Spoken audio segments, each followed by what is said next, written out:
Whilst trying to perform a kung fu kick, I flicked off one of my loafers and it went so high it landed on the canopy outside of Debenham's roof. I had tickets for Live Aid in 1995. But I couldn't bother to go as I thought it was going to be shit. Turns out it's one of the biggest events in the world ever. You took money off men that allowed them to whack your arse. Sorry, Buzz. That's not how I phrased it, okay? There's a really good video that exists of him slapping like a cobra. Mate, I'm not going to Google Malaysian man slapping a cobra. But thanks for trying to draw me into that trap, though.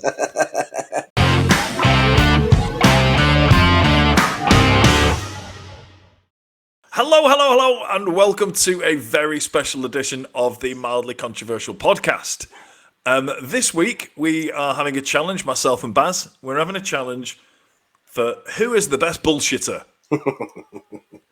But before we start that, Baz, I need to give you an update. Anyone who was listening to the last episode will know that we pretty much begged people to send us emails. Last episode, I asked Baz to guess how many emails we had received. Baz guessed 100. The answer was actually 0. So I'm going to ask you again, Baz.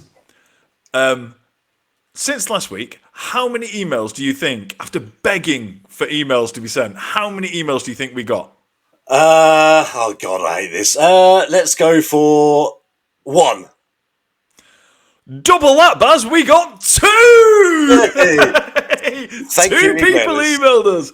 And I did say I was going to wear a T-shirt with their names printed on, but I couldn't get a T-shirt printed between yesterday and today. So we got our first email yesterday. So I will. I'll give you a shout out. Chris and Sai, many thanks. You've made 2 very old men very, very happy. Oh, we've reached those ranks now. Look at us. That's it. So I will be getting a T-shirt printed with their names on it. It is going to happen. I promised, so I will do it. So that is going to happen. So yeah, this week's episode is who is the best bullshitter? So the idea of this is basically it's along the theme of 2 truths and 1 lie. So Buzz and I are just going to go through a bunch of statements, 2 truths, 1 lie, and we've got to spot the bullshit. I'll start, Buzz, because I want to start with somewhere. I want to start with conspiracy theories. Because we did an episode on conspiracy theories a couple of episodes ago, and Baz challenged me to spot the made-up conspiracy theory. So I'm going to start my first 2 truths and 1 lie. Is going to be on conspiracy theories. So back at you, Baz. Go on then. Right. So I have 3 conspiracy theories. Okay. Oh, okay. 2 truths and 1 lie. You sounded surprised that I had 3 conspiracy theories, Baz. That's what 2 + 1 adds up to. Yeah, but 3 possible conspiracy theories is a lot, to be fair. Well, it has to be, otherwise it's not 2 truths and 1 lie. That's how maths works, Baz. We've been through this, Baz. By the way, going back to the email thing, nobody emailed to tell us their favourite percentage, by the way. So we're still waiting. We're still waiting for somebody to email us with their favourite percentage. Please do that. So, your 3 possible conspiracy theories, 2 being true and 1 being false, okay?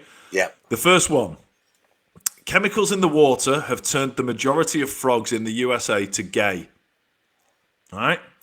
One of Alex Jones's most notorious conspiracy theories is that the US government is using chemicals in order to turn people gay, using a mysterious gay bomb devised by the Pentagon. Jones said he didn't like the government, quotes, putting chemicals in the water that turn the friggin' frogs gay. The majority of frogs in most areas of the United States are now gay. All right. Wow. That's the first one. Cool. Your second one, Simon Cowell has a prosthetic penis. Okay. Successful people are often the subject of bizarre conspiracy theories. This one seems to have been put out there to counter Cowell's reputation as a womanizer and to perpetuate the rumours that Cowell is not the biological father to his son Eric. The conspiracy theorist's story is that when Cowell was a boy, he crashed his pushbike into a wall, hitting his genitals onto the gear lever, which tore his penis so badly it was irreparable. Right. In later life, so the theorists claim, he has been fitted with a prosthetic penis which inflates to enable intercourse by pumping a small plastic balloon secreted in the scrotum. Wow. Okay, I like that. I can't believe I read that whole thing without laughing like a child. And the third one is Lewis Carroll was Jack the Ripper. The idea is that Lewis Carroll sprinkled anagrams throughout his works that admitted his guilt. People who claim this to be true have to rearrange Carroll's work so much that they have to cut the words around to make them fit. I'll recap, Baz. You've got a choice. You've got to find out which one is the phony. In chemicals in the water have turned the majority of frogs in the USA to gay. Simon Cowell has a prosthetic penis. Or Lewis Carroll was in fact Jack the Ripper. You'll be pleased to know that I haven't heard any of these, so Thank God for that. it's going to be it's going to be just guesswork, unfortunately. That's a good thing, Baz, because I know you did a significant amount of research for the conspiracy theory episode, and I didn't want to inadvertently stumble across one that you knew to be fact. So one of those is utter bullshit that I made up. Well, it's hard to believe that even two of them are true or actual conspiracy theories. Right, I'm gonna just Simon Cowell prosthetic penis. I'm pretty sure if that was a conspiracy theory, that would have made some kind of like cheap news. The gay frogs one sounds like an American one, and Lewis Carroll is Jack the Ripper. I mean, everyone's been listed down as Jack the Ripper at some point, haven't they? I haven't. Well, yes. Not yet. I bet who was alive at the time anyway. I am going to go with, I think, the completely made. And by the way, you read them out so well that you look like you'd read them off an actual internet page. I think Simon Cowell's penis is the one that you've made up. And it's a great start, Baz. I did make that one up. Well done. It's just, well, to be fair, I would have thought being more sort of British based, that might have been something that made a Google page. So there you go, Baz. When I was trying to think of an imaginary, conspiracy theory to try and con you, I'm a little bit worried that that's where my mind went. And quite a lot of detail as well. That on how he ended up needing a prosthetic penis, and also how the prosthetic penis even worked. I don't know why I went that way. Yeah, I've never heard of a prosthetic penis before. I've heard of penis enlargements and, like, you know, adding bits of fat and gristle to them, but that would be a great thing. Maybe you've just invented something new anyway. No, I think prosthetic penises do exist. Oh, okay, well, I think they do. Do you know where you can get one? Prostheticcocks.com. I'll lovely. type it in. It'll get you close anyway, won't it? Right, I'm going to investigate one of those tomorrow. Right then, Baz. Okay, right, here we go then. Out of these three, you have to guess which one is the lie. I haven't done conspiracy theories, these are actual just statements. I had an uncle who held the record for staying in a room with the most amount of snakes for 24 hours. Okay. I got attacked by two lesbians in Cambridge, and I didn't know how to tie a bow until I was at least 13. Ooh, right then. You're allowed to ask me questions on these, aren't you? Yeah. Good. I'll give you my initial thoughts. Well, I hope, Baz, seeing as we are arranging a night out in Cambridge in February, I hope to God you didn't get attacked by two lesbians in Cambridge. Otherwise, you'll be feared for your life the time that we're there. It was some time ago. Okay. All right, then. I will ask you, talk me through that night then. So I'd been out on a friend's birthday. There was possibly... Yeah, there was six of us leaving like a nightclub. It was low to lows, I can tell you that much. And as we were leaving to go and get a car back to Bedford from Cambridge, I saw two girls kissing in the marketplace, and I couldn't help myself, and I just shouted out "Lesers" at the top of my voice because I was quite drunk. They didn't think it was appropriate and came over and started to try and grab me and punch me. And Liz protected me, and everyone else was just doing the whole calm down business. And I was like, "Oh, I'm so sorry. I'm so sorry. I didn't mean it badly." When was this again? 6, 7 years ago. Well, no, maybe more. Maybe up to could have been 10 years ago, somewhere in that region. It definitely wasn't at a time when it was socially acceptable to shout lesers at a large, like high volume. I'm not saying I wouldn't do it today because, like, drunken me does things which are not very PC and the way it works. Okay, so the uncle. How do you how does one get into a situation where they're trying to break a record for the number of 24 hours in a room with the most number of snakes? So this is my Malaysian uncle. His name was, and I should add that, was Bahari. And he was a performer that kept snakes. He used to have an elephant at one point, but he was basically an animal trainer, shower. So he would, his house was full of snakes. What else would he have? He had some really weird kind of animals and stuff like that. And so I guess as part of that thing of being in Malaysia, there's a challenge, which is to see how many snakes you can so it's like a cage more than a room, but basically you have to stay 24 hours in there. And there's a really good video that exists of him slapping like a cobra, which is the thing I always remember about it. Mate, I'm not going to Google Malaysian man slapping a cobra. That could lead to some trouble. Just in case. But thanks for trying to draw me into that trap, though. But it didn't work. Okay, I think I've heard enough, Baz. Go on then. I'm going to say tying the bow. Yeah, you didn't ask me about that. I had a really nice story lined up for you. You are correct. Yes! So I love that. I mean, do you know what? I was ready to go. I was leaning towards the snakes is bullshit. But as soon as you said Malaysian uncle, I was like, yeah, that's the kind of shit those boys get up to, innit? Do you know what I mean? It could easily be. And it was. That's mad. Brilliant. So he's died since, not in a room full of snakes. Not from like the cobra slapping him back. No, apparently he was crushed by an elephant. This is why I threw the elephant part of it in.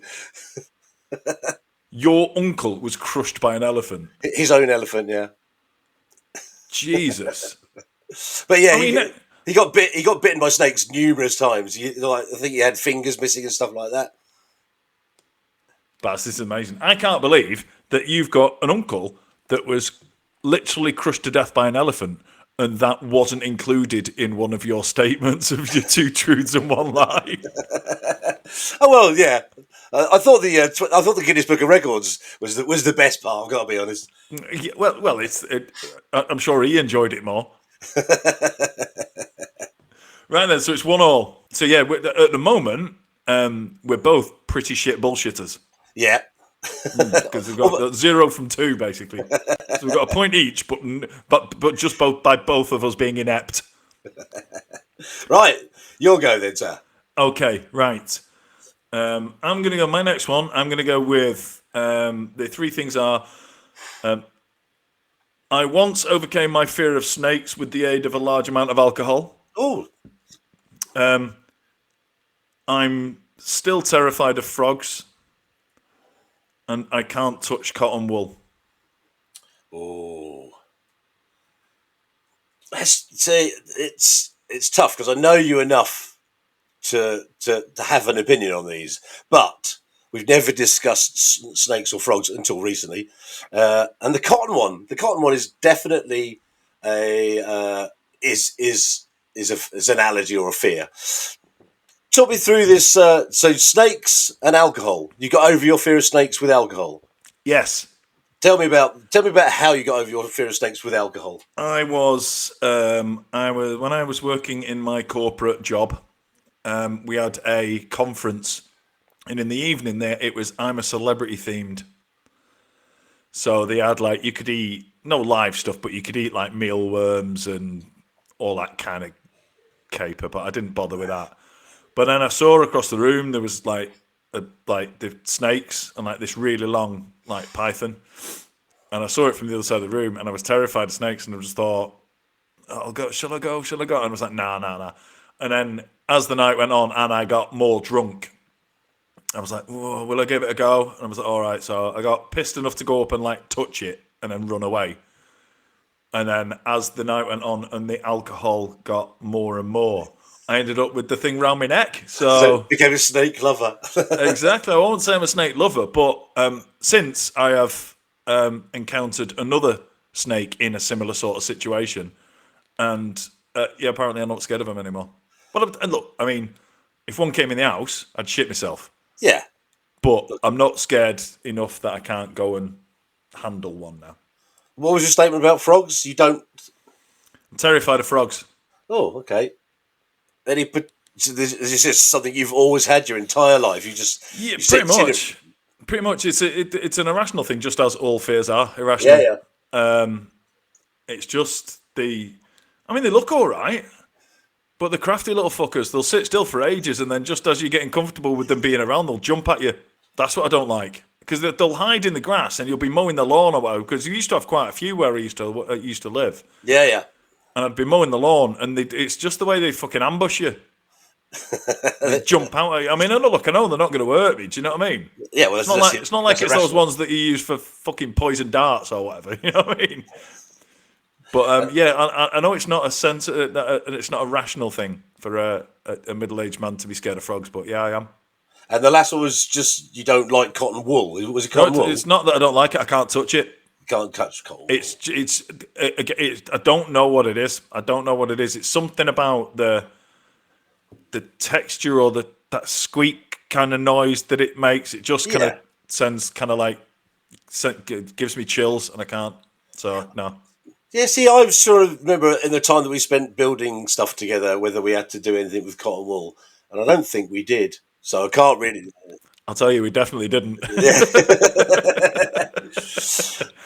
Well, look, they're all highly plausible, particularly the one like you got over it when you were drunk. I'm just going to take a bit of a stab here and say that you don't have a problem with cotton wool. Baz, you're good at stabbing. And That's another one. That's Get it correct. That's the one I made up. I am scared of frogs, and I did overcome my fear of. Massive snakes, which are clearly more dangerous than frogs. But yeah, so maybe I just need to get pissed and go out in the garden. Yeah, it's true. Not for the first time. Perhaps wear some clothes this time. So, look, maybe it's because we know each other well now. Oh, maybe it's just either we're shit bullshitters or I'm just having a really bad start. Yeah, possibly. Right, Baz, what's your next one? Right, okay. My mum was once on the cover of The Sun newspaper. I qualified for the Mr. Britain bodybuilding finals in 1997. I was a championship level trampolinist at the age of 14 and could have gone on to try out for the GB team. How do you like them apples?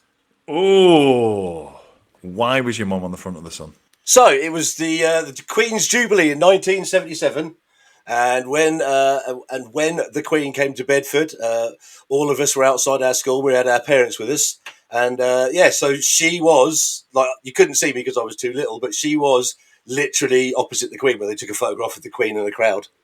So nothing from her, but she was on the front cover. Okay. And Mr. Britain, what year did you say it was? 1997. 1997. So, how old were you then? I was 30, exactly. Right. Where was it held? The finals? Yeah. The finals were held, I can never remember, it's somewhere up near Liverpool. I can remember, it's a long time ago, obviously. It was a place they used to have the finals all the time on the seafront in a big building, and it always used to come straight to me, but I can't remember it quite now. Southport. Yeah, there you go. It's near Liverpool, there you go. Isn't it? Yeah, it's Southport. I'm grilling you to try and find out whether you're lying or not, and I'm giving you fucking clues. That's not how it works, is it? I shouldn't be answering the questions that I'm asking you to try and get you out. Yeah. Weirdly enough, though, it is Southport. And then the trampolining at 14 thing. You were really good at trampolining. Yeah, really good. I think it was a lack of fear, but as soon as I got on a trampoline, that I was the first one that was able to do like double somersaults, and then we did there's like an Arab jump that you go up and you do a half pike. So that led on to me representing the county. Because there were so few kids at that time that were that of any kind of level of trampolining, because it still isn't one of those things where everyone does it. I was told that I could get a tryout for the GB team, but I got to that point of kind of going, as you know, I feel everything in life. I was kind of a little bit like, don't really want to get involved in that. Seems like a lot of a big step, like actually getting committed to doing something. Again, they all sound quite plausible. I'm gonna have to make a decision here. Mr. Britton is plausible, obviously, because you're a big lad and you've done bodybuilding, and I know this. I'm going to go with you made up the thing about the trampolining.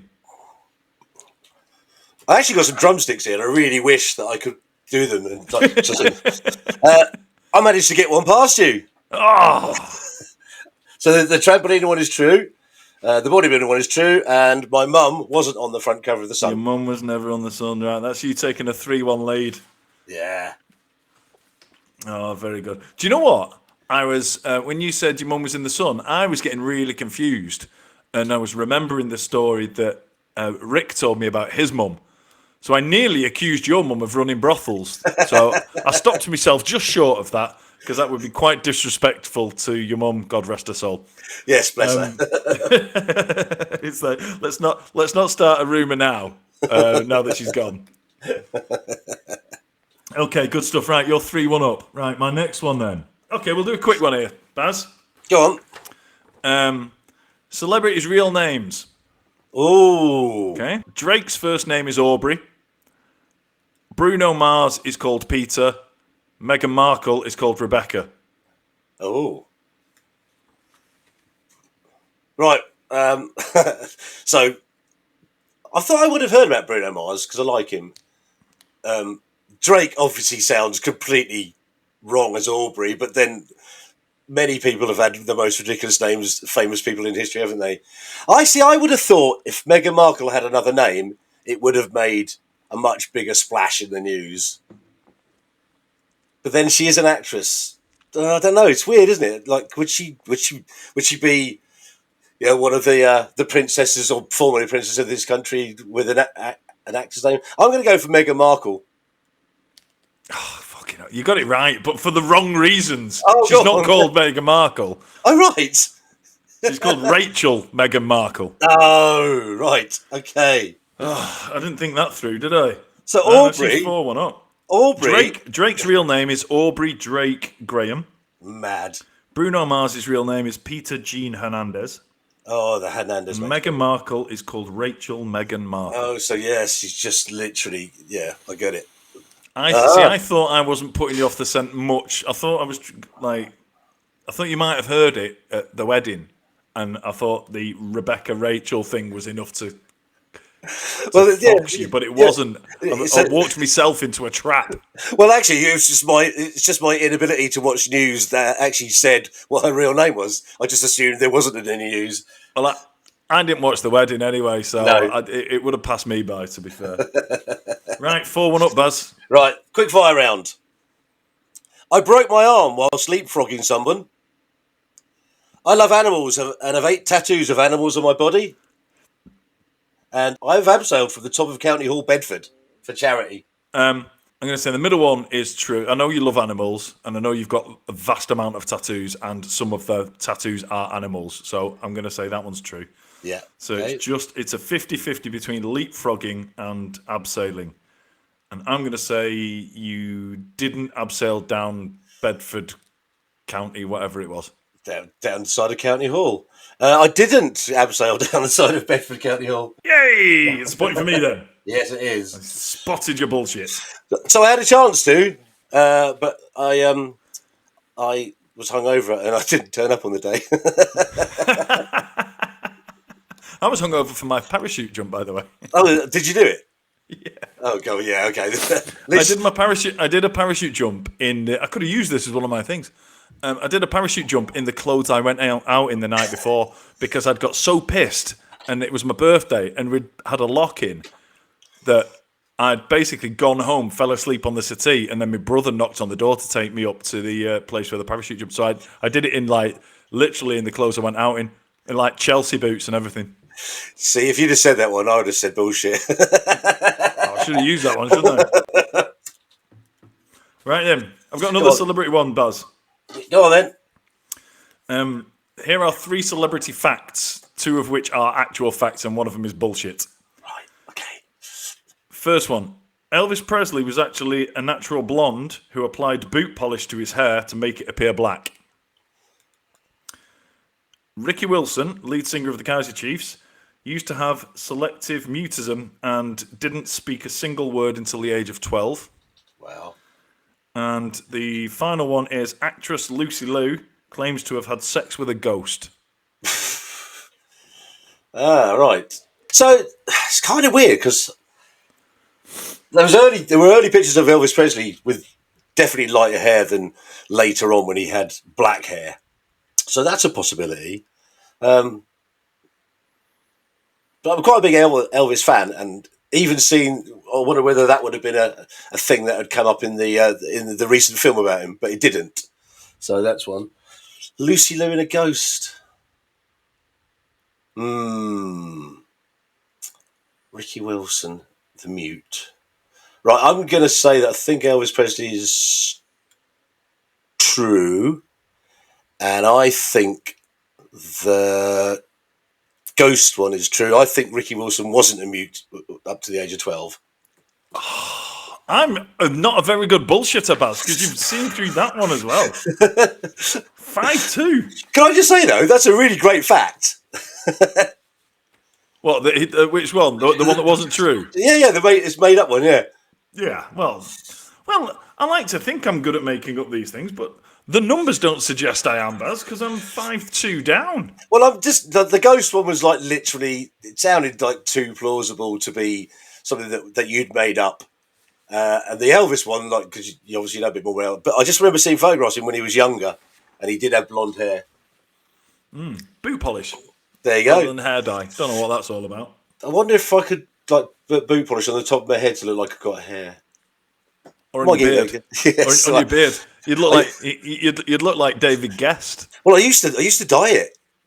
Your beard. Yeah, when it was still mostly black and just partly grey, I used to dye it. But then they changed the formula of the beard dye, and I almost melted my own face off.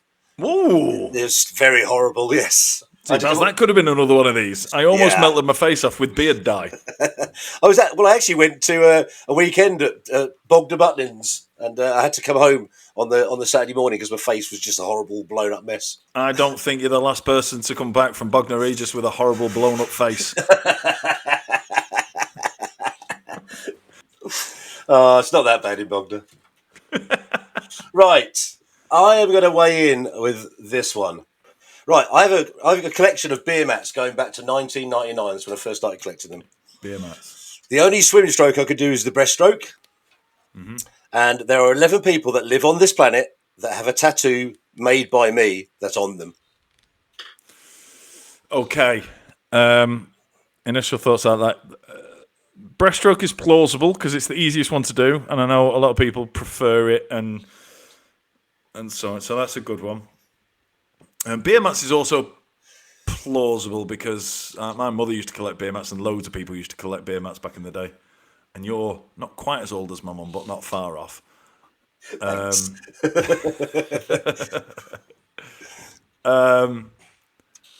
But then, yeah, you're into tattoos, and lots of other people are, and I can see you designing tattoos, or Oh no, I tattooed them. You tattooed them. Yes. Okay. 11 people have had a tattoo by you. Right. I'm going to go for the last one and say you haven't tattooed 11 people. I have. Oh, for fuck's sake. So when we were at school, do you ever remember that trend? It wasn't a trend, but used to get a matchstick, put a needle on the side of it, wrap cotton around, dip it in India ink, and then stab repeatedly. Right. There are 11 people that I've tattooed. I was just trying to remember them all today, and in fact, I am one of them. Wow. Yeah, I don't have a collection of beer mats. I've got one. It's not really a collection, is it? Does that not count as a collection? Can I declare that one null and void? Because you do have a collection of beer mats, but it's just very small. Oh, bloody hell. I'm so bad at this game.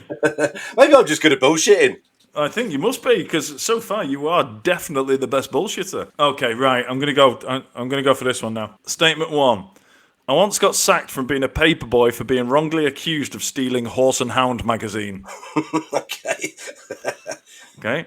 I once let my mates hit me on the arse with a wooden spoon in a pub car park for £1 a go so that I could earn enough money for a few beers. Ooh. And the third one is, I once woke up in bed next to a woman I didn't recognise, and when I went to the loo, I couldn't remember which bedroom I'd come out of, so I slept in the bathroom under a towel. By the way, that last one's a classic one. So, I'll go on for this. You once slept with somebody you didn't know, and when you went to the bathroom, you couldn't find the room when you came back. Yeah. You took money off men that allowed them to whack your arse. Was it bare arse or one of you? Sorry, Buzz. That's not how I phrased it, okay? You've made it seem a lot seedier than it is, Baz. Right? I said that I once let my mates hit me on the arse with a wooden spoon in a pub car park. You said I took money off men in a car park to smack my arse with a wooden spoon. Both factually true, but you've made it sound a lot more seedy than it actually was. Yes, okay. They were your friends. It doesn't make it any less seedy. And yeah, but I wasn't stood there trying to get trade. You know, with a sign up. Do you know what I mean? I was skinned and needed money, so I came up with the idea of my mate sitting me on the arse with a spoon. And what was the first one? That I once got sacked from being a paperboy for being wrongly accused of stealing Horse and Hound magazine. Yeah, it's the wrongly bit that I think rings true on that one. And then I think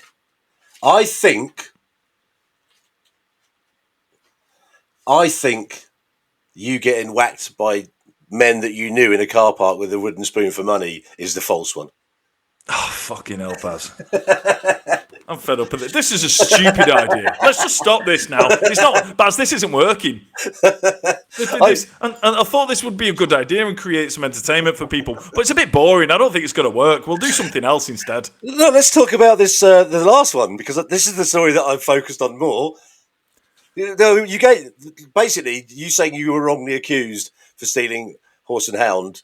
Yeah. Yeah. I mean, to be fair, you were wrongly accused. You shouldn't have Yeah, been I was wrongly there. accused. Listen, I was 16 at the time, and I was staying down in West Sussex with family friends of ours, and I was staying down for the whole summer. So one of the lads of the family had a job as a paperboy in there, and asked the guy they were looking for a paperboy. Said, "Oh well, he's here for the summer. Do you want him to do it?" So yeah, literally on my first round, went and did it, and then next day I walked in. He went, "No." Oh, what do you mean? He said, no. I trusted you and you stole the magazine. I was like, what do you mean I stole the magazine? He said, well, such and such rang up saying they didn't get the copy of Horse and Hound magazine. I was like, right. So maybe I put it through the wrong letterbox or something then. He went, no, you must have stolen it. I was like, this is a 16-year-old from a town just north of Manchester, right? And I'm being accused of stealing a magazine for fucking fox hunters. Do you know what I mean? You would have thought, it's like, what does he think I was doing with it? Do you know what I mean? If it was Match magazine or Shoot or a smutty one, do you know what I mean? Nuts or Zoo or something like that, then yeah, I'd have been like, yeah, I can see why you think that, mate. But fucking Horse and Hound, do you know what I mean?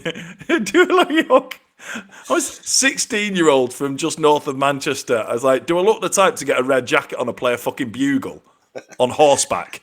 Definitely not, mate. Well, weirdly, it resonated with me because I got sacked for being a paper delivery boy for being wrongly accused of stealing money off a doorstep. I thought you were going to say you got sacked for actually stealing Horse and Hound magazine. No, which would have been a bizarre coincidence. Well, if you'd have said I got wrongly accused of stealing money, I was going to go, no way. Right then, Buzz. Well, Jesus, I'm taking a shoe in here. This is a At the moment, Baz, I'm 7-2 down, which is more of a beating than my mate's arse took from wooden spoons in the pub car park, because it was him, not me. Oh, there you go.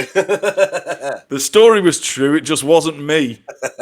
You see, I looked at that and kind of went, if I turned up at the pub and you were saying, Baz, if you whack me arse with a spoon, give us, you have to give us a quid, I would have gone, Mike, let's save us all the indignity. I'll pay for the rest of your night. Nah, fuck that, Baz. It was brilliant. Go on, tell me about it. Like that. We wanted him to go through the indignity. It was the World Cup. You know, when the World Cup was in like early morning when it was in South Korea or whatever. Oh, yeah. He was called Peabody. I'll give him a shout. He still is called Peabody. It's not his real name, obviously. But yeah, he was skint, and it had got to like 10 o'clock. The games had finished, and everyone else was like, "Fuck it, let's stay out." And he's gone, "I've run out of money," and he was like, "Does anyone like?" And the place, the table numbers were wooden spoons in bottles. Oh, of course they are. Yeah. And he goes, "Does anyone want to smack me on the arse with this for a quid?" You want to see how quickly the queue formed, and like lads doing proper like warm ups. Do you know what I mean? Like stretching and stuff. And it's just like his arse was in tatters, mate. He only got through about 2. Because one hit, it welted up like a massive welt on his arse. Next hit went onto the welt, and he was like, "Fuck that, that's it." I think 2 or 3 quid was all he made out of it. Sober. Dreadful. Right then, Baz, come on. Right, okay, here we go. When I was 10 or 11, I can't remember exactly what it was, I got stuck up a tree I climbed and had to be rescued by the fire brigade. The only food I don't like on the planet is celery. And I once nearly had a fight with a member of Bear Grylls' staff. Okay.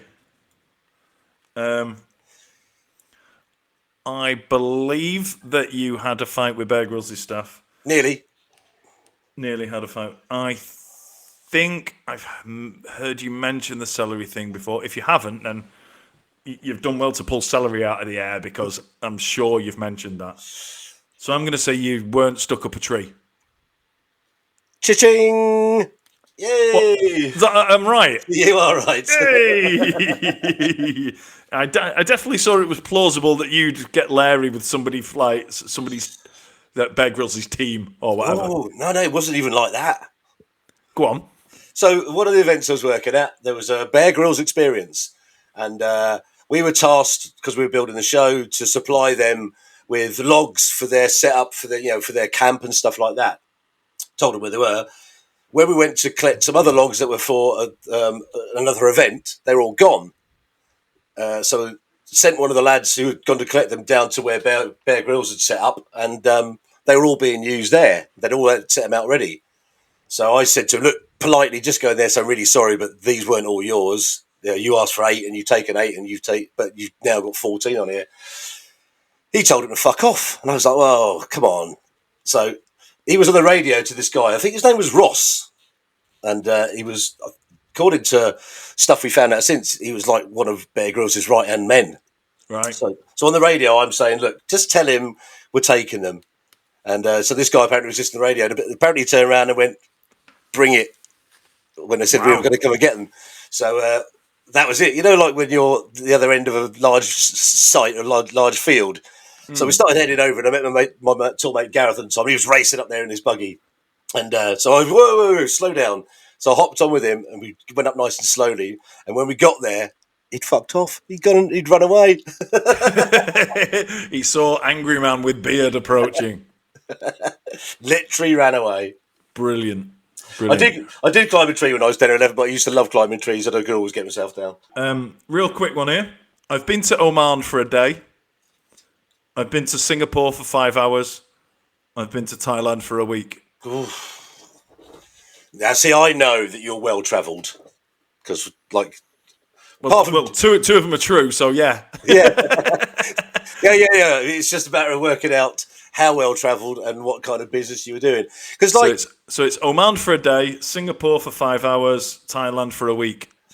See, the Singapore one, I could understand, because you get layovers, don't you, and stuff like that. So that might cover that one. Thailand for a week seems plausible, just because you might have been doing Thailand and then nipping into the country next door. So I'm going to go for Oman because it seems less likely that you'd end up in Oman, of all places. Yes, I've got one back. Go on, tell me. I haven't been to Oman for a day just because Emma and I spent quite a bit of time in Dubai. We went to Dubai for like business reasons for like three or four times in 1 year, and I was like, it's lovely here, but I've just seen flights to Oman were like literally like 40 quid or something. I was like, Oh. she's got a Muscat, so we went to Muscat and stayed in this amazing hotel, absolutely beautiful hotel. But yeah, we just went for 1 day and then flew back to Dubai. So which was the bullshit one? Oh, the bullshit one is Thailand for a week. I've never been to Thailand. Oh, there you go. That seemed like the most logical one. Yep, never been to Thailand. Oh, look, Tim, it's a game of two halves. You might get all the next lot. Like, Oh, let's hope so. Come on then, Baz. Let's have a quick fire one. Right, okay. I came. No, I didn't. I always. What, just now? Yes. I know you're leading 7-4, but it's not that exciting. Would you guess that to be true, though? Right. The reason I got that wrong is because I used to always say that I went home when I went to my mum's house. I went round my mum's house once I'd moved out, and when I walked in the house, I found Ricky from EastEnders sat on the sofa. Okay.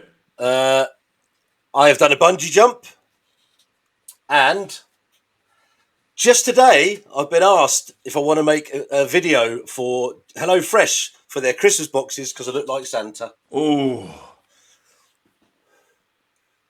mate, 100% HelloFresh Santa. I'm having that one. That's right. Ricky from EastEnders sat in your mum's house or a bungee jump. I don't know. Bungee jump in comparison to the other two just seems quite dull. So I think you might have made that one up. Is that what you're going for? Yeah. I haven't been asked by HelloFresh, sadly. I was just thinking about the Alex. Mate, you are very, very good at this. Well, that is very plausible because I know you do a lot of you do ads and stuff, and I've seen you doing like loads of transitions dressed as Santa. So got me hook, line, and sinker there, pal. But yeah, the Ricky one was quite good because I literally, like when you see someone out of context, and I recognised him when I walked in because he said, "Oh, all right," and then I said hello, and I went straight through the lounge into the kitchen, and in the kitchen was my mum, my sister, and her best friend Lucy, and it was Lucy's boyfriend at the time. I was there. Right. I walked in and went, "Do you know Ricky's sat on your sofa?" And she was like, "Yeah." He's with Lucy. Ricky! Because I couldn't remember his name because it's Sid Owen I've written down today. Look, Baz, I still reckon that people will be calling him Ricky now, and it's mate. 30 years or whatever since he was, or 25 years, whatever. And I did do a bungee jump on the 1st of May 1994, and I remember that date because it was the day that Ayrton Senna died. There you go. Not as a result of you bungee jumping. Oh no, it was the two things. Just to be clear, the two things that are not connected. It's just I remember that the date of his death purely because it was the day that I did a bungee jump. My next one's, Baz, related to interactions I've had with famous people. Oh, love this. Okay, so 3 of them.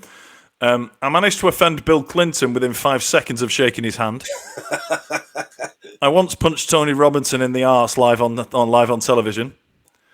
I once bumped into Paul Young in a bar and knocked a whole tray of drinks over, or his whole tray of drinks over. Wow. Where was the bar with Paul in Manchester? You see, that seems plausible because he'd definitely have done a gig there or be hanging around there, wouldn't he? Tell me about Bill Clinton because that's the most intriguing one. Bill Clinton was at the Ryder Cup at the K Club in Dublin, or not Dublin, in Kildare, and we were stood at the rope, and this is bizarre. Michael Jordan, and one of the Bush, I can't remember which one it was. They were all walking past, and everyone was just like really shocked, like, fucking hell. So I stuck my hand out to shake his hand. And I shook his hand and immediately sniffed my fingers and said I could smell Monica. See, that does sound like you, to be fair. See, the only thing about the Tony Robinson one is, I think we spoke about this the other day, that when we were talking about that, my mate was on there on Soccer AM with The Rock, and your guest was Tony Robinson. So I think that one's true. Ooh, Paul Young. See, I reckon you did shake Bill Clinton's hand, and you, knowing you did fucking sniff your fingers, because you're just like that. I'm going to go that you didn't spill Paul Young's drinks. That's correct. I just called him a prick.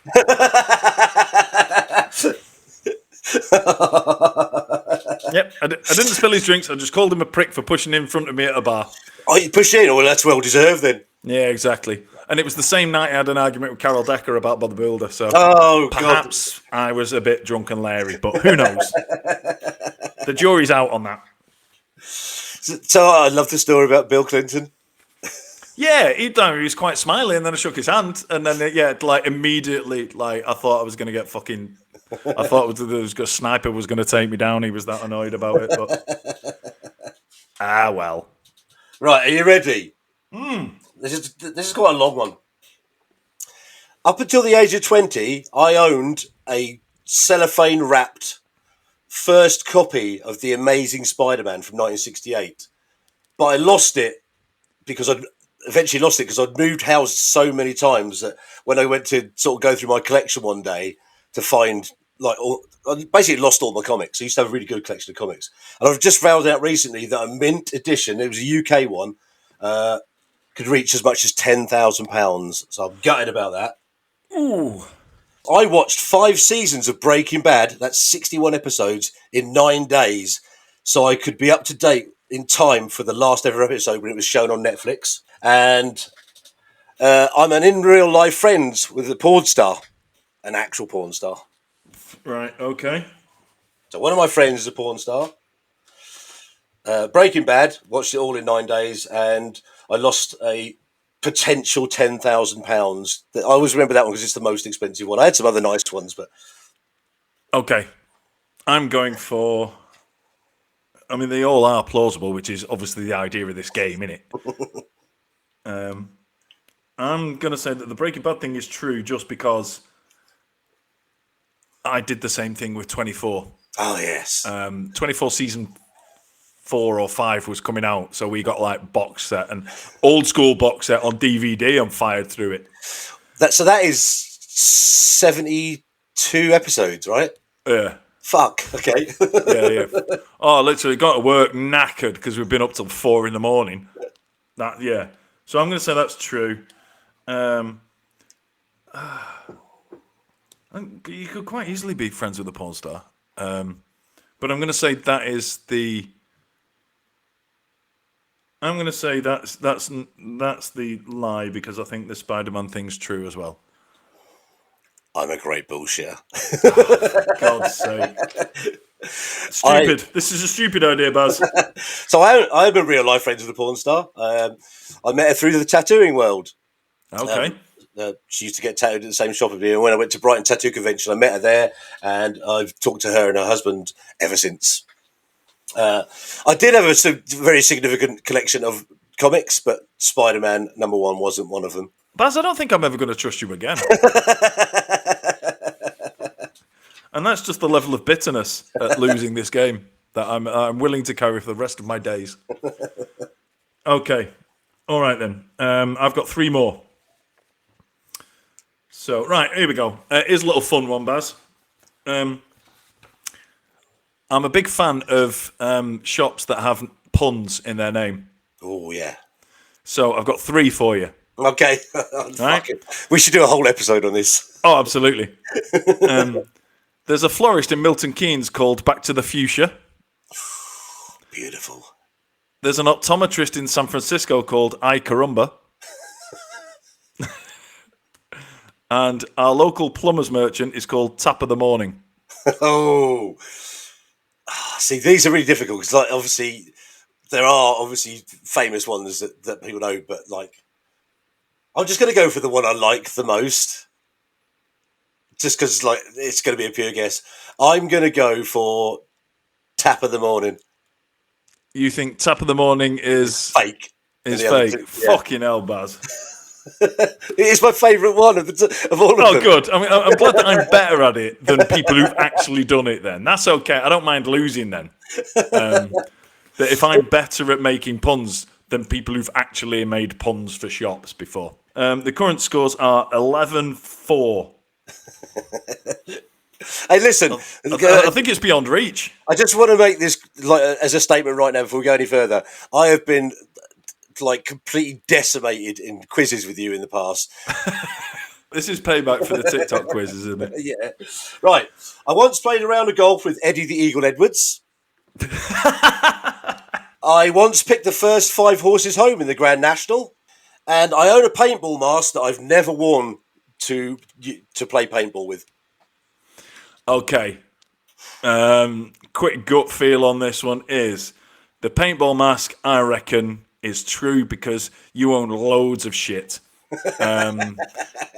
You own loads of weird shit and even stuff that's not very useful, like the drumsticks you just demonstrated. You own drumsticks but can't play the fucking drums. So that's why... Exactly. Thanks for proving my point. So so I'm saying that the paintball mask is true. Eddie the Eagle Edwards, Or the Grand National. I think it's quite feasible to pick the 5 first home. So I'm going to say Eddie the Eagle Edwards is a lie.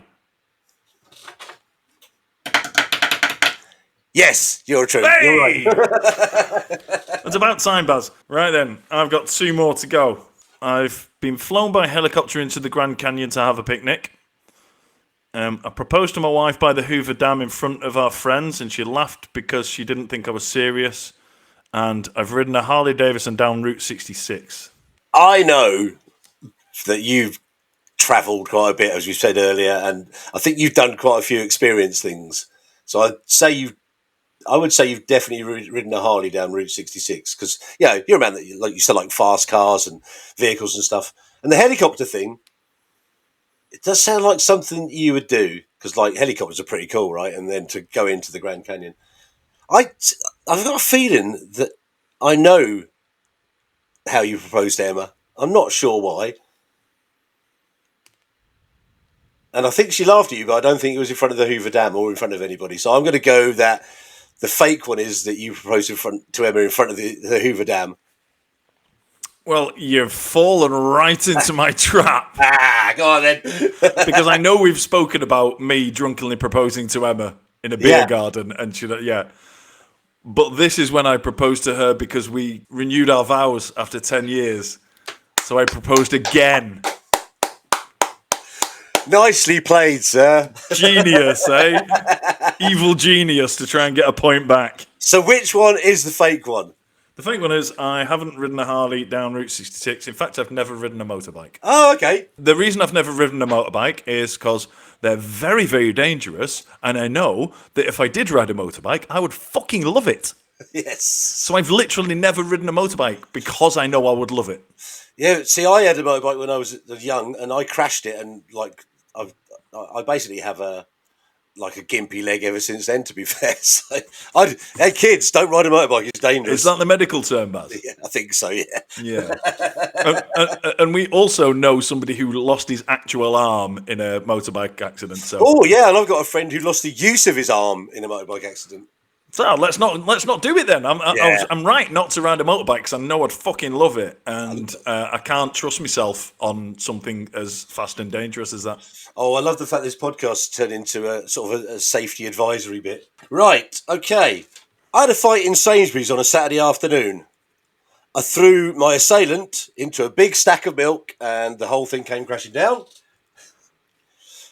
I had tickets for Live Aid in 1995. But I couldn't bother to go as I thought it was going to be shit. Turns out it's one of the biggest events in the world ever. And to make it worse, the tickets are only £5. But £20, £25, but the £20 of it was a charity. So £5 a ticket. I couldn't be bothered. I actually had tickets. And I said no. I couldn't be bothered to go. And in my 55 years as a person on this planet, I've never had hiccups. Okay, well, as implausible as not having hiccups at all ever in 55 years sounds, I think you having a fight in Sainsbury's is bollocks. And here's my reasoning, Baz. Because you said you push somebody into a stack of milk. I've never in 48 years seen milk stacked in a supermarket. Oh, okay. It's in a fridge. Yeah, go on. Okay, so I think the fight in Sainsbury's is bollocks. Well, you're wrong. Where do you shop that they stack milk? UHT milk, Mike. UHT milk. UHT milk don't fucking count. Shit. Yeah, so basically I was in Sainsbury's with my daughter, who was about 7 at the time, and a group of lads that I threw out of a nightclub where I worked on the Friday night bumped into me and started like following me. And then he was like, "Go no, so it's just you on your own now." And I was like, "Well, hang on a minute." So I said to Bryony, Well, no, I've got my 7-year-old daughter. She's handy. so I said to my daughter who's 7 at the time, "Just go down the aisle a minute, and I'm going to have a look at the sweets at the bottom of the aisle where I can still see you." And the moment she started walking off, I grabbed him, picked him up, and literally launched him into a big stack of UHT milk. And him and his friends all chipped, basically.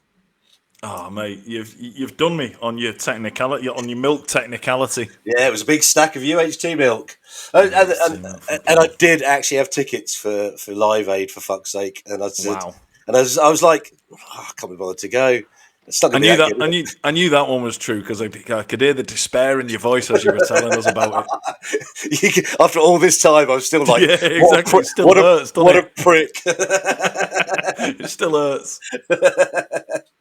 Right then, one more each, Baz, and then we'll tot up the final scores. And Yeah. I don't think you'll need your fucking useless drumsticks to do to do a drum roll for who wins this. But right, last one.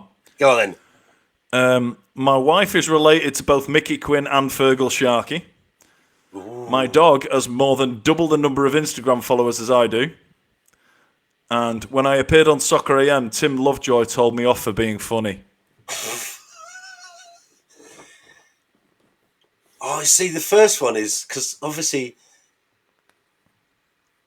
I can't remember if Mickey Quinn is actually. So Mickey Quinn's an Irish name, right? But he did play for Newcastle.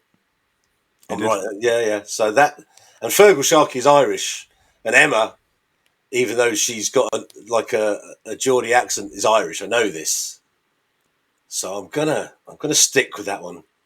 Although you could be leading me down a garden path here just because of those sort of coincidences.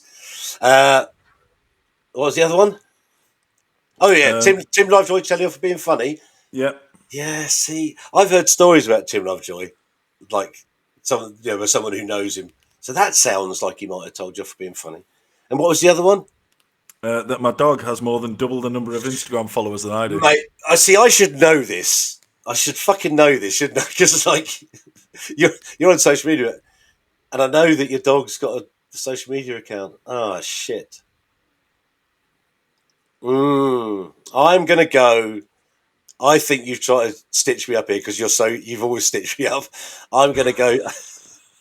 I'm gonna go for. You probably think that I would be clever and go for Mickey Quinn and Fergal Sharkey. So I think that's the fake one. You're quite correct. Again. Fucking hell. Not for the reason you think. Oh, go on then. I said that my wife is related to both Mickey Quinn and Fergal Sharkey. She's not. She's related to Niall Quinn and Fergal Sharkey. Right, Buzz, last one, and this is effectively your fucking lap of honour. I got sent home from school a number of times for not wearing school uniform or not adhering to the uniform code. The best one, though, is I got sent home for having bleached blonde hair. Okay. Whilst on holiday with the lads in Magaluf, I can't remember the year, so it must have been in the 90s, I pulled a nice young lady on a night out and I took her back to our shared apartment. But when I got there, the apartment already had some of the lads I was sharing the apartment with. They were there with women as well. So I went out to the lounge and started, heavy petting. Let's just use that term. But one of the other lads came back and then wouldn't leave the lounge, so I couldn't get it on any further. So we decided to go into the bathroom because it's a room you can lock. And so without being too graphic, she was on all fours and I was inspecting the ceiling from kneeling behind her. But I was so excited, I managed to thrust her forward to the point that she banged her head on the bath and knocked herself out. There's one. This is another drunken one. On a drunken night out in Bedford Town Centre, I got into a mock fight with some of my friends. So we were basically sparring. And whilst trying to perform a kung fu kick, I flicked off one of my loafers and it went so high it landed on the canopy outside of Debenhams roof. That isn't the story. So I attempted to climb up the side of Debenhams, and while I was halfway up, the police stopped me and ordered me down, and they arrested me for trying to break into Debenhams. And I obviously tried to plead my case, saying that I've got a shoe up there. Anyway, they took me to the station, let me go on the next morning, and then on Monday morning I had to go to Debenhams and ask if I could go inside and go onto the canopy and get my shoe back, which was still up there. So that one. Okay, I'm going to say that the school one is not true because I really want to think that you've tapped a woman into knocking herself out, and that you've done a kung fu kick and your loafer's gone flying. So the false one is I didn't knock a girl out in a bathroom in Magaluf. Oh, Baz, you disappoint me. It's a true story, but not mine. Okay, well, you disappoint me in that you didn't do that, but you also disappoint me in the fact that you've in the game of who is the best bullshitter, Baz. Frankly, I'm never going to be able to trust you again because you won 14-6. We could carry on talking, but I'm just bitterly disappointed in myself. But yeah, frankly, Baz, I can't trust you ever again. So I would like to hope that this is a hollow victory. Yes, you have won the Who's the Best Bullshitter competition, but you've lost the trust of a very, very good friend. So on that bombshell, we will leave it there. And thanks for listening. Don't forget to do all the subscribing and all that kind of stuff. And if you've listened this far, email us to mildlypodcast@gmail.com and said, I want a prize for sticking it through to the end. If you email us with, I deserve a prize for sticking it through to the end, to mildlypodcast@gmail.com, I will send you an actual prize. So, thanks for listening. Thanks for watching. We will see you next time. See you later.